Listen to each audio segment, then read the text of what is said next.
Hello friends. आप सभी को सुप्रभात। क्योंकि ये सुबह में कर रहे हैं रिकॉर्डिंग, इसलिए सुप्रभात। चलिए, आप कब देखेंगे पता नहीं, पर अभी तो सुप्रभात है। तो हम लोगों का ये इंडियन कॉन्स्टिट्यूशन का जो सीरीज चल रहा है, जो तमाम हमारे छात्र छात्राएं, हमारे जो दोस्त हैं, उनके लिए है। इसके अलावे तमाम भारत के जो नागरिक हैं, या वो प्रिपरेशन कर रहे हैं, तैयारी कर रहे हैं कंपटीशन का, नहीं कर रहे हैं, लेकिन भारत के संविधान को जानना चाहते हैं एक नागरिक होने के तौर पर, उनके लिए भी ये बनाया गया। तो आप उम्मीद करते हैं इसे देख रहे होंगे। इसे देखिए। इसका पूरा कॉन्स्टिट्यूशन आपको समझाने के लिए एक अच्छा सा प्लेटफॉर्म क्रिएट किया हूँ, और इसे इस विश्वास के साथ प्रारंभ किया हूँ कि भारत के जो कुछ केवल 1%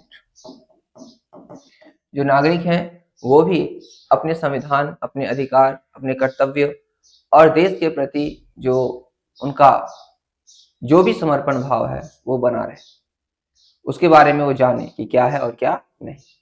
तो चलिए हम लोग स्टार्ट करते हैं, ज्यादा बातें नहीं करते हैं।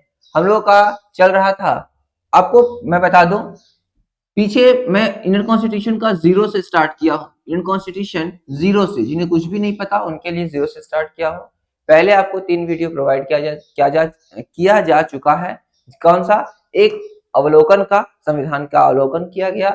दूसरा में आपको संविधान के पूरे भाग पढ़ाए गए। पहला में शेड्यूल्स पढ़ाया गया, भाग पढ़ाया गया। अब ये अनुच्छेद चल रहा है, अनुच्छेद यानी आर्टिकल्स चल रहे हैं। यस, आर्टिकल्स में हम लोगों का जो पिछला वीडियो था, उसमें हम 1 से लेकर के पूरे 24 तक किए थे। आज हम लोग क्या करेंगे, जस्ट इसको एक बार रिवीजन कर लेंगे और रिवीजन करते हुए आगे बढ़ेंगे। देखिए, हम लोगों का एक में क्या दिया हुआ है, एक में दिया हुआ है भारत का नाम और उसके क्षेत्र के बारे में। वीडियो जरूर देखिएगा, वीडियो देखने से आपको बहुत ज्यादा लाभ मिलेगा। भारत के नाम और उसके क्षेत्र के बारे में है। दूसरा में क्या है? दूसरा में है कि एडमिशन न्यू स्टेट, नया स्टेट कब बने, कैसे नए स्टेट को कब को प्रवेश मिलेगा। तीसरा है नए स्टेट का निर्माण कैसे होगा, नए राज्य का निर्माण कैसे होगा। चौथा है, चौथा क्या किया गया है, चौथा और दूसरा और तीसरा को एक साथ संलग्न किया गया है कि कैसे क्या कौन से नियम और प्रावधान होंगे, उस दोनों को मिलाकर के चौथा बना दिया गया है कानून के, उसके अंतर्गत कानून बनाने की। अब आते हैं भाग 2 में है नागरिकता के बारे में, यानी 5 से लेकर के पूरे 11 तक भारत की नागरिकता को लेकर के है ये पूरा कॉन्स्टिट्यूशन का ये अनुच्छेद। तो पांचवा में क्या है, पांचवा में है प्रारंभ से नागरिकता, तब से बाय डोमिसाइल बाय जन्म, जन्म से नागरिकता, कौन नागरिक रहेगा आजादी के बाद से, यानी संविधान निर्माण के बाद से। 6 नंबर में है कि पाकिस्तान से आए लोगों को नागरिकता, यानी आजादी के बाद जो पाकिस्तान से लोग आए उनको किस प्रकार से नागरिकता दी जाएगी। अगला है पाकिस्तान जाने वाले लोग, कौन कौन पाकिस्तान जाएंगे, पाकिस्तान जाने वाले लोग कौन कौन पाकिस्तान जाएंगे। इसके अलावा और भी बातें हैं जो कि वीडियो में बता चुका हूं, आज केवल समरी बता रहा हूं। अगला है विदेश में रहने वाले यदि कोई व्यक्ति भारतीय नागरिक बनना चाहते हैं, विदेश में रहने वाले भारतीय, यानी विदेश में रहने वाले भारतीयों के लिए कौन कौन से नियम और प्रावधान है, विदेश में रहने वाले भारतीयों के लिए जो भारत के हैं और विदेश में रहते हैं उनके लिए कौन कौन से प्रावधान।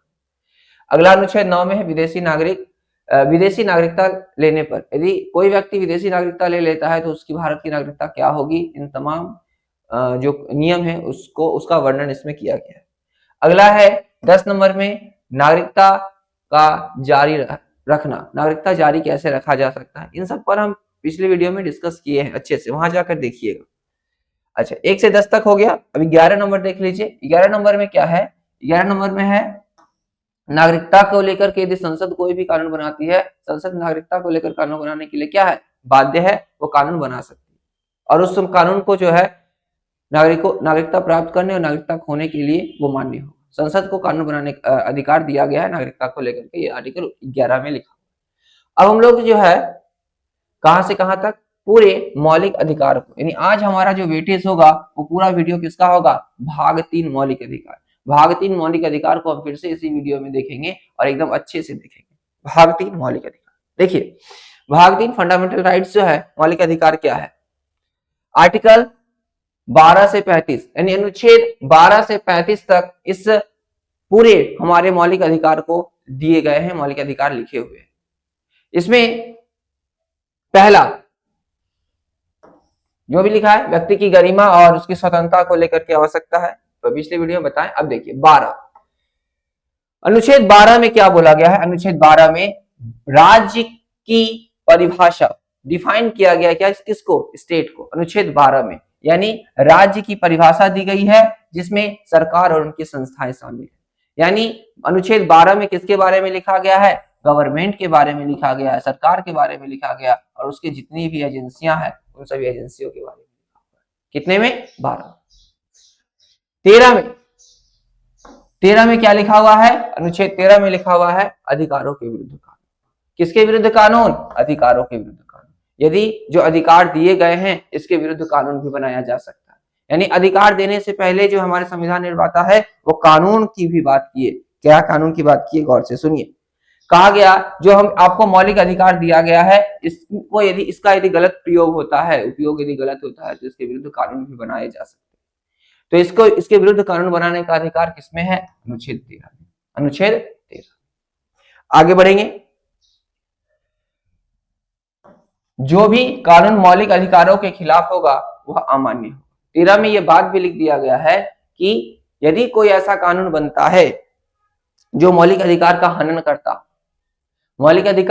करता हो, वो कानून जो है अमान्य होगा। यानी दोनों बातें 13 में। पहला, उसके विरुद्ध कानून बनाए जा सकते हैं, और मौलिक अधिकार के विरुद्ध, मौलिक अधिकार का कोई दुरुपयोग करता है तो उसके खिलाफ भी कानून बनाए जा सकते हैं। और इसमें यह भी लिखा हुआ है कि यदि कोई कानून बनता है जो मौलिक अधिकार का हनन करता हो तो वो अमान्य होगा, उसकी मान्यता नहीं होगी। यानी दोनों ये परिभाषित करता है। फिर से मैं रिपीट कर दूं, 13 क्या परिभाषित करता है? 13 परिभाषित करता है कि मौलिक अधिकार के खिलाफ यदि कोई कानून बनता है, यदि कोई कानून बन गया और किसी का मौलिक अधिकार का हनन हो रहा है, वो कानून अमान्य। और यदि कोई व्यक्ति मौलिक अधिकार का प्रयोग करके उसका गलत प्रयोग कर रहा है, उसके लिए भी कानून बनाया जा सकता है। कोई दिक्कत? आगे बढ़े।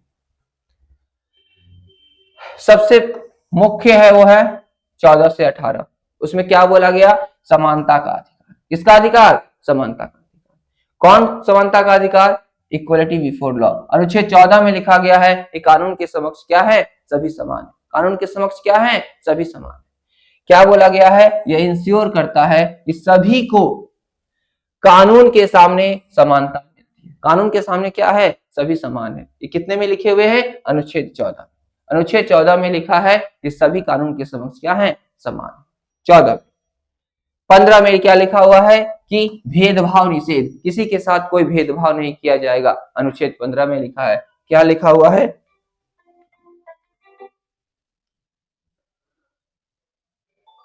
हेलो, हाँ बोलिए।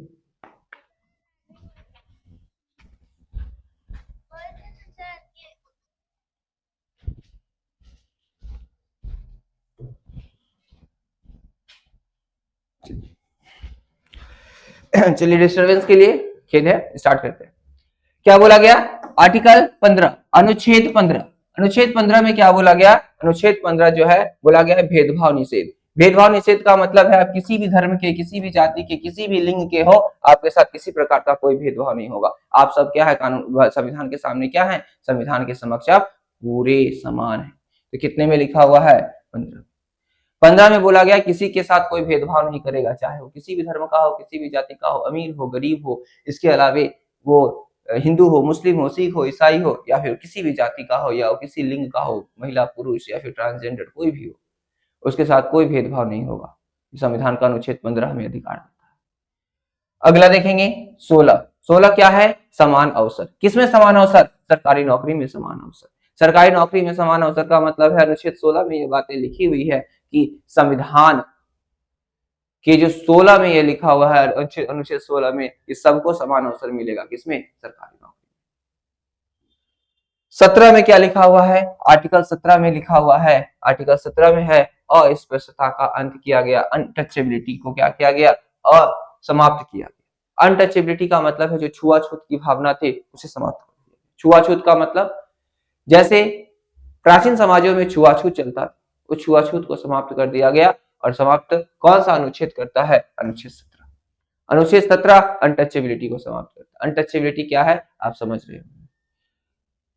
आगे बढ़ते हैं।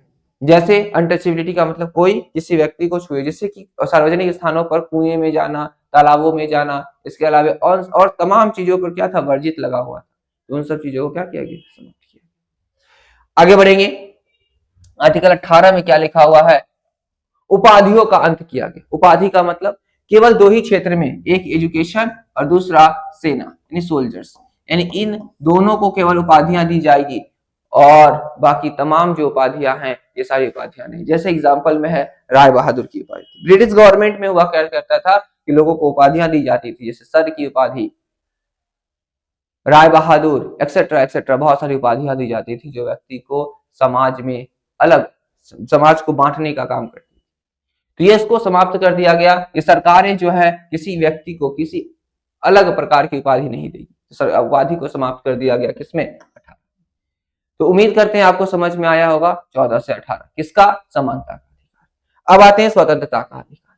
19 से 22 में का क्या है, स्वतंत्रता का अधिकार। स्वतंत्रता का अधिकार कहने का मतलब क्या है, स्वतंत्रता का अधिकार अनुच्छेद 19 में लिखा है छह स्वतंत्रताएं, फ्रीडम ऑफ स्पीच, 6 स्वतंत्रताएं दी गई है। इसमें पहला है freedom of speech, movement and professions etcetera, यानी भाषण देने के लिए आप कहीं भी स्वतंत्र है।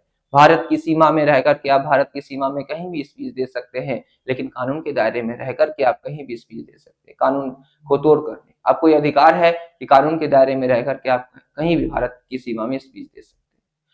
दूसरा है आवागमन कर सकते हैं, भारत की सीमा में आप कहीं भी जा सकते हैं, आ सकते हैं। अगला है आप कहीं भी किसी भी राज्य में किसी भी यूटी में आप व्यापार कर सकते हैं, बिजनेस कर सकते हैं, अपना व्यवसाय कर सकते हैं, इसके लिए आप स्वतंत्र हैं, कानून के दायरे में रहते हैं। कि ये अनुच्छेद कितना बोलता है, अनुच्छेद 19 ये हमें अधिकार देता है। अनुच्छेद 20 क्या बोलता है, अपराध में संरक्षण। अपराध में संरक्षण का तात्पर्य है 2 बार सजा और स्वयं के खिलाफ गवाही से बचा देता है। कहने का मतलब है कि हमें जो है 20 में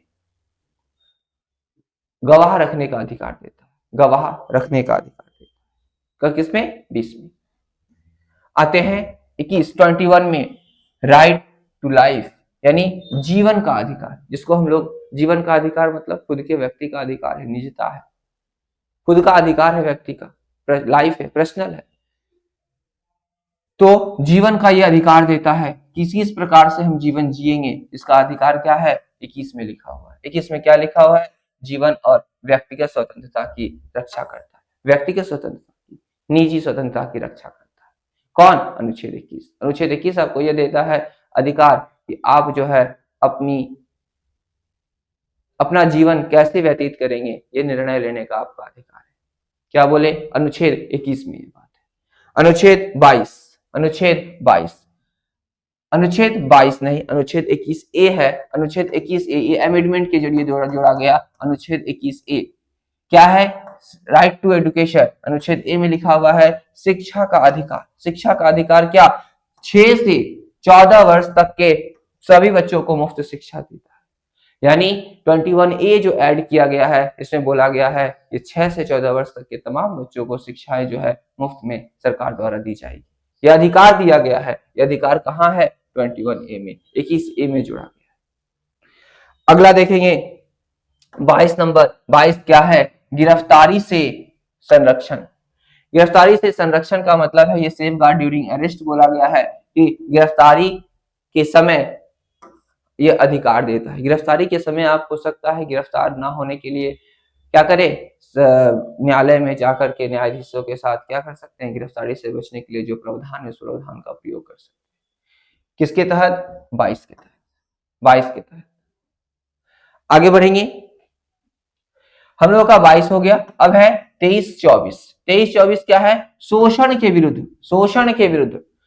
कोई किसी का शोषण नहीं कर सकता। किस प्रकार का शोषण, या वो मानसिक हो, या फिर वो शारीरिक हो, या वो आर्थिक हो, या वो राजनीतिक हो, या किसी भी तमाम सांस्कृतिक हो, कोई किसी का शोषण नहीं कर सकता। शोषण यानी क्या बोला गया, अनुच्छेद 23 में क्या बोला गया है, मानव तस्कर पर रोक, यानी bans human trafficking and force labour, मानव तस्करी और जबरन श्रम पर रोक।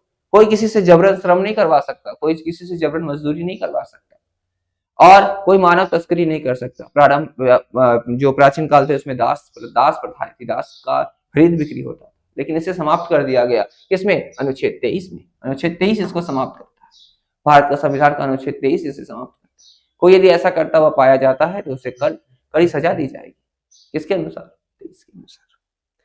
आगे बढ़ेंगे। 24 में क्या लिखा है? No child labour. 24 में लिखा है बाल श्रम पर निषेध। बाल श्रम, बच्चों के श्रम पर निषेध, यानी खतरनाक कामों में बच्चों के काम कराने पर रोक लगाता है, यानी बाल श्रम पर रोक लगाता है कौन? अनुच्छेद 14। जो अनुच्छेद 24 क्या बोलता है? या बाल श्रम नहीं करवा सकते।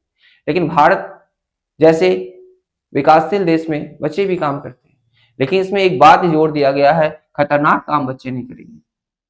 खतरनाक काम बोला गया, बच्चे नहीं करेंगे। इस पर ध्यान देने वाली बात है, ये हमारा कर्तव्य है कि हमें क्या करना है, इस पर ध्यान देना है।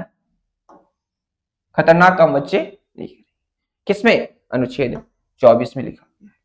अनुच्छेद 25 से 28, यहां तक 24 में पिछली वीडियो में था, अब हम यहां से एक्सप्लेन करेंगे अच्छे से। क्या बोला गया? धर्म की स्वतंत्रता। धर्म की स्वतंत्रता। Article 25 freedom to religious. 25 देता है कि धर्म की स्वतंत्रता, फ्रीडम टू पार्टिसिपेट रिलीजियस, धर्म का पालन करने की स्वतंत्रता देता है। भारत के निवासी किसी भी धर्म को मान सकते हैं, यह उनका निजी व्यापार है। वह जो है किसी भी धर्म को मान, हिंदू बने, ईसाई बने, इस्लाम धर्म को ले, बौद्ध धर्म को ले, जैन धर्म को ले, तमाम भारत के निवासी यह स्वतंत्र है। भारत का संविधान यह उसे अधिकार देता है कि वह किसी भी धर्म को क्या कर सकते हैं?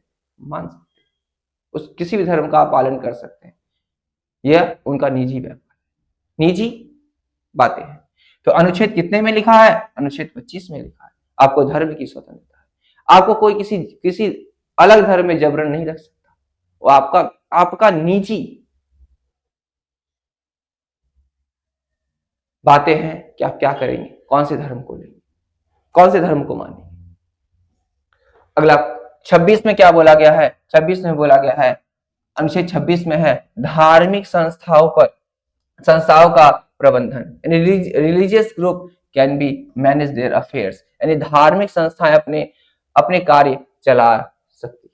इसमें यह भी बोला गया है वो कोई भी धार्मिक ग्रुप है अपना काम जो है, उनका जो काम है, जैसे हिंदू धर्म में है पूजा पाठ का आयोजन, कीर्तन, भजन, ये सभी कुछ कर सकते हैं। इस्लाम धर्म में है तो क्या क्या जो भी उनको करना है, जो भी उनकी प्रथाएं हैं, वो सब कुछ कर सकते हैं। जैन धर्म में क्रिश्चियन, ईसाई, बौद्ध, मॉन्क्स जो भी है सब कर सकते हैं। अनुच्छेद कितने में लिखा है? अनुच्छेद 26 में लिखा है कि अनुच्छेद 26 में लिखा है कि धार्मिक संस्थाओं का प्रबंधन किया गया है कि वो अपने धार्मिक संस्थाएं अपने कार्य को संचालन कर सकते हैं, लेकिन कानून में रहते हुए वो सभी पालन कर सकती है। किसमें लिखा है? 26 में लिखा है। आगे बढ़ते हैं। 27 में क्या लिखा है? 27 में लिखा है धर्म के लिए कर नहीं, नो टैक्स। धर्म प्रचार के लिए कर नहीं लगाया जा सकता। धर्म प्रचार के लिए कोई किसी प्रकार का कोई टैक्स नहीं लगेगा। धर्म प्रचार के लिए कोई टैक्स नहीं लगेगा। धर्म के लिए किसी प्रकार का कोई टैक्स नहीं लगेगा। धर्म प्रचार के लिए कोई टैक्स नहीं देना।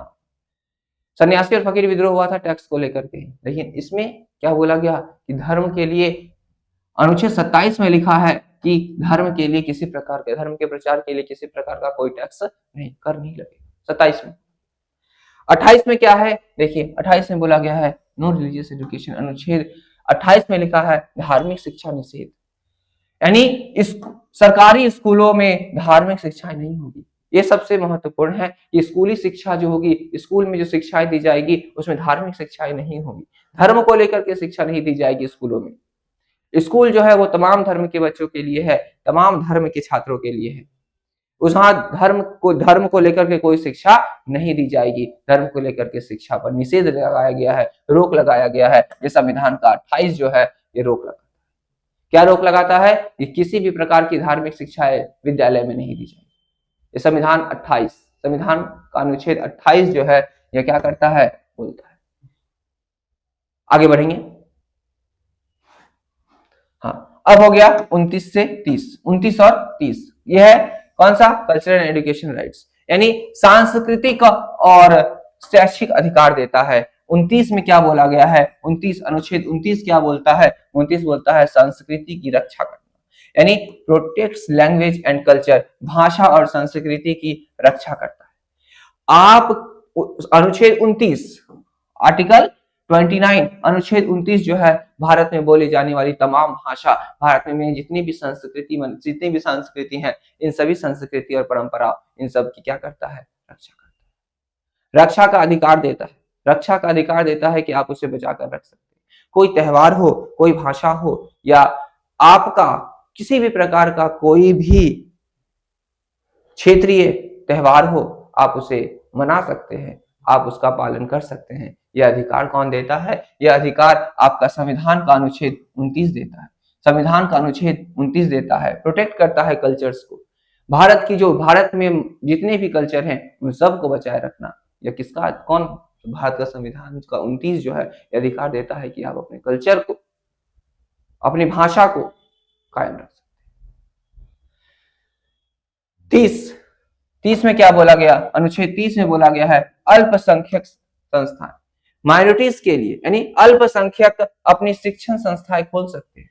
अल्पसंख्यक जो है वो अपनी शिक्षण संस्थाएं खोल सकते हैं। ऐसे जिनकी संख्या भारत में कम है वो अपनी शिक्षण संस्थाएं यानी प्राइवेट संस्थाएं खोल सकते हैं। ये किस में बोला गया है? 30 में बोला गया। 30 में अल्पसंख्यक माइनॉरिटीज इंस्टीट्यूट, यानी जो अल्पसंख्यक है और शिक्षा वो देना चाहते हैं, जैसे मानिए कि ट्राइबल्स है, इसके अलावा और भी कम्युनिटीज हैं जो शिक्षा देना चाहते हैं, वहां तक स्कूल की व्यवस्था होगी, लेकिन वो उन्हें उस कल्चरल एजुकेशन देना चाहते हैं तो वहां पर वो निजी विद्यालय या फिर वो किसी ग्रुप के द्वारा विद्यालय खोल सकते हैं, इंस्टीट्यूट खोल सकते हैं। ये अधिकार कौन देता है? ये अधिकार संविधान का अनुच्छेद 30 देता है।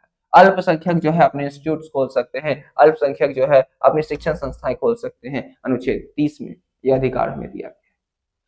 अगला देखेंगे, राइट टू कॉन्स्टिट्यूशनल रिडीम्स, संवैधानिक उपचारों का अधिकार, यानी 32 से 35 में क्या है? इसको गौर से देखिए। संवैधानिक उपचार का अधिकार क्या बोला गया है? 32 में, अनुच्छेद 32 में, राइट टू रिडीम्स में संवैधानिक उपचार क्या बोला गया है? अधिकारों की रक्षा के लिए सुप्रीम कोर्ट जा सकते हैं। 32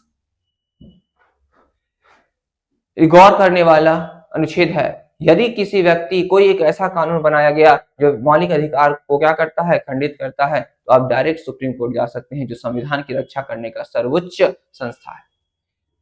संविधान की रक्षा करने का, संविधान की व्याख्या करने का, संविधान को लेकर के संविधान की रक्षा करने का, कानून की को रक्षा देने, रक्षा प्रदान करने का जो अधिकार सुप्रीम कोर्ट के पास है। तो यदि कोई ऐसा कानून बनता है जो मौलिक अधिकार का हनन करता हो, तो आप कहां जा सकते हैं? आप अपने अधिकारों की रक्षा के लिए सुप्रीम कोर्ट जा सकते हैं। अनुच्छेद 32 में लिखा है। सुप्रीम कोर्ट, अब अगर right to move supreme court for rights protection, अपने अधिकार की रक्षा के लिए आप सुप्रीम कोर्ट क्या कर सकते हैं? जा सकते हैं। ये संविधान के अनुच्छेद 32 में लिखा हुआ है। संविधान के अनुच्छेद 32 में ये लिखा हुआ है। आगे बढ़ेंगे, 33 में क्या लिखा हुआ है? अनुच्छेद 33 में लिखा है सशस्त्र बलों पर सीमा। सशस्त्र बलों पर सीमा क्या बोला गया है? सेना के लिए अधिकार सीमित किए जा सकते हैं, सेना के लिए अधिकार सीमित किए जा सकते हैं, यानी सशस्त्र बलों पर जो है अधिकार वो सीमित किए जा सकते हैं। इसका व्याख्या हम नहीं करेंगे, केवल आपको इतना याद रखना है, आर्टिकल 33 में क्या बोला गया है? ये रिस्ट्रिक्शन लगाता है, सेना के लिए अधिकार जो है वो सीमित किए जा सकते हैं। सेना का जो अधिकार है उसको क्या कर सकते हैं? उसकी सेना को जो अधिकार दिए हैं उस अधिकार को सीमित कर सकते हैं, उसको छोटा कर सकते हैं। ये किसमें लिखा है? अनुच्छेद 33 में, अनुच्छेद 33 में। आगे बढ़ेंगे, अनुच्छेद 34 में क्या लिखा हुआ है? Martial law. अनुच्छेद 34 में मार्शल लॉ के अधिकार से, मार्शल लॉ में अधिकारों से संबंधित, मार्शल लॉ क्या है? जब हम पढ़ाएंगे तो आपको बताएंगे मार्शल लॉ क्या है। तो मार्शल लॉ से संबंधित जितने भी बात है वो किसमें लिखे हैं? अनुच्छेद 34 में लिखे। मार्शल लॉ में अधिकार से संबंधित जितने भी बात है वो किसमें लिखे हैं? 34 में, अनुच्छेद 34 में। अनुच्छेद 35 किसमें लिखे हैं?